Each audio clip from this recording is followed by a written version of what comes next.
If you have got a school named or a type of school that you're not happy with, well, if you've got a type of school, you need to appeal. Job done. That's the answer. You have to appeal.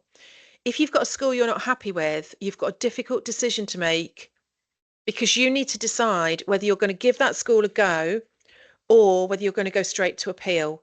How do you do that? Well, the answer is on the screen. The answer to knowing which of those you need to do is B plus F equals I. Sounds a bit crazy, but let's work backwards through it. I is the school named.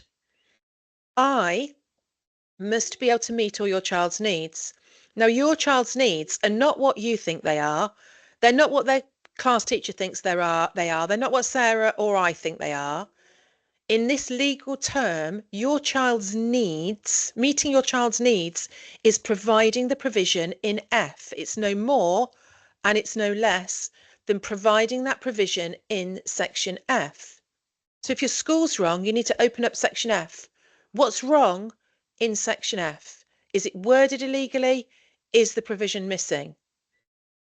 Now, F comes from section B. Section B is your child's difficulties, their needs. Section B must have every single one of your child's difficulties listed in it. Are the things your child struggles with that are missing? Because if there are, there won't be provision for them in F. Straight away, that's a gap. B will lead to F, and F will lead to I. If you've got a school that says it can't meet needs named in your plan, it is theoretically possible that B and F are absolutely 100% great, but I'd still like to see an EHCP where they are. If you have a school named that has said it can meet needs, and you know in your heart of hearts it can't, it's wrong, it's because B and F are wrong. And they have to meet absolutely every part of section F, because this is another thing that comes up a lot. And it's schools say, we can do most of it. It's not a pick and mix bag. No. This is an absolute definite. They must be able to provide all of section F.